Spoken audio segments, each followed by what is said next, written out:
नमस्कार दोस्तों, मैं अंकुर उपाध्याय स्वागत करता हूं आप सभी का एक बार फिर से अपनी नई वीडियो में। दोस्तों यहाँ पे आप सभी के साथ बात करने वाला हूं जो फिटसी रीबैलेंसिंग है और जो सेंसेक्स की रीबैलेंसिंग हुई है उसमें कौन से स्टॉक सेक्शन में आ सकते हैं, एक एक करके आप सभी के साथ डिटेल शेयर करता हूं। लेकिन उससे पहले थोड़ा कॉन्फिडेंस के लिए आपको रिपोर्ट बताना चाहूंगा निफ्टी के ऊपर जो है।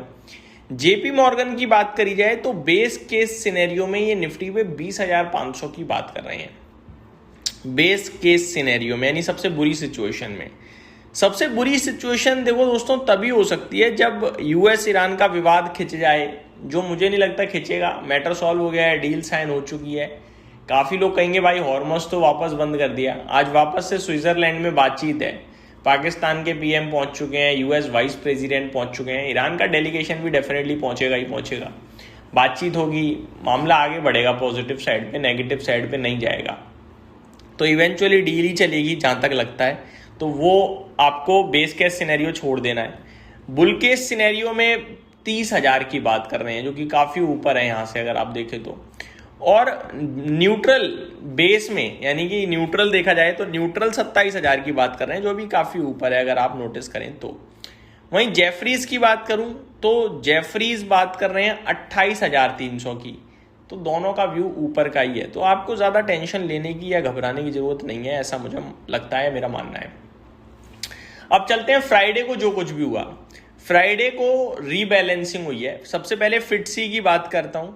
फिटसी रसल के जून क्वार्टरली रिव्यू के चेंजेस की बात करी जाए तो पैसिव इंडेक्स फंड्स और ईटीएफ को ट्रैकिंग मेंटेन करने के लिए क्लोजिंग ऑक्शन में बाइंग सेलिंग करनी पड़ती है, इसलिए रीबैलेंसिंग वाले दिन वॉल्यूम्स काफी हाई रहते हैं। अब कुछ स्टॉक्स बताना चाहूंगा जिनमें वॉल्यूम्स हाई थे और इनमें मूवमेंट बनी है, क्योंकि फिटसी रीबैलेंसिंग में ये मेन रोल प्ले कर रहे थे।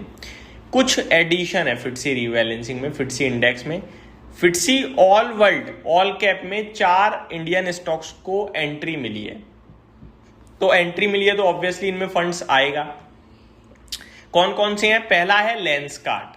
लेंसकार्ट का शेयर अब फिटसी ऑल वर्ल्ड इंडेक्स में शामिल हो चुका है। दूसरा है टाटा कैपिटल, ये भी फिटसी ऑल वर्ल्ड इंडेक्स में अब शामिल हो चुका है। तीसरा है मीशो, ये भी शामिल हुआ है। और चौथा है ग्रो का शेयर भी शामिल होता हुआ दिखा है।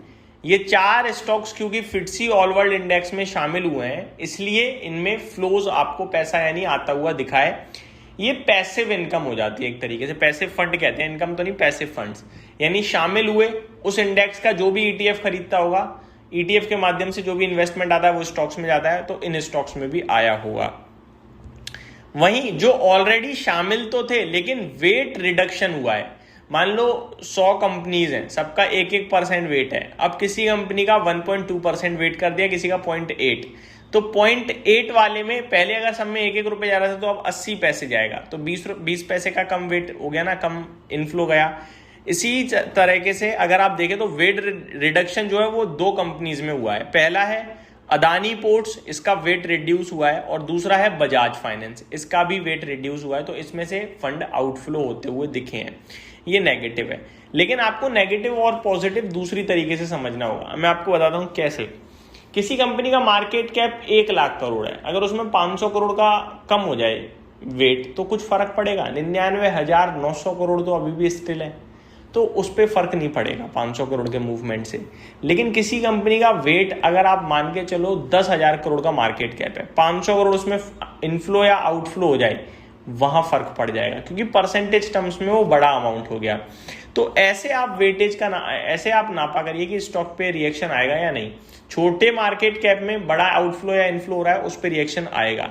बड़े मार्केट कैप पे इनफ्लो आउट, अब देखो 10,000 करोड़ का म्यूचुअल फंड इंडस्ट्री ने मई मंथ में करीब आईसीआईसीआई बैंक को खरीदा है, हिला तक नहीं, कुछ भी नहीं हुआ, क्योंकि मार्केट कैप 10 लाख करोड़ का है। ये फर्क होता है, ठीक है।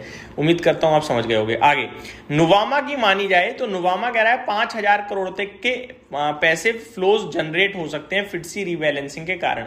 आप कहोगे भाई जनरेट कैसे हो रहे हैं? क्योंकि 4 कंपनियां नया हिस्सा बनी है सीधे, उनमें फंड आएगा।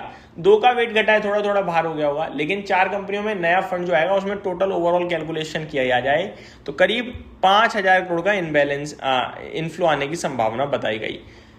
क्लोजिंग ऑक्शन यानी 3:30 के आसपास में सबसे ज्यादा इंपैक्ट दिख सकता है। रीबैलेंसिंग का impact generally short term volume price movement तक लिमिटेड होता है। जैसा कि मैंने आपसे यह किया, बहुत लिमिटेड है, कुछ खास नहीं। फ्राइडे जो होना था हो गया, मंडे शुरुआत में 5-10 मिनट ऊपर नीचे हो सकता है, उससे ज्यादा कुछ भी नहीं।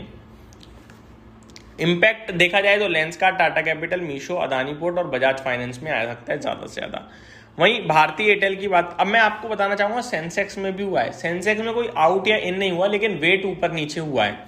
किस किस का वो समझते हैं। देखो, Bharti Airtel, ICICI Bank, Reliance Industries, एमएनएम और एलएनटी, इनका वेट इंक्रीज हुआ है सेंसेक्स में। और घटा किसका है? Infosys, TCS, HCL Tech, Bajaj Finance, Adani Ports, इनका वेट घटता हुआ दिखा है। तो ये कुछ और स्टॉक्स हैं जो कि आपके लिए एक्शन में हो सकते हैं। तो ये मेरी तरफ से अपडेट थी। उम्मीद करता हूँ जानकारी पसंद आई होगी। Thank you so much for watching this video. Have a great day guys.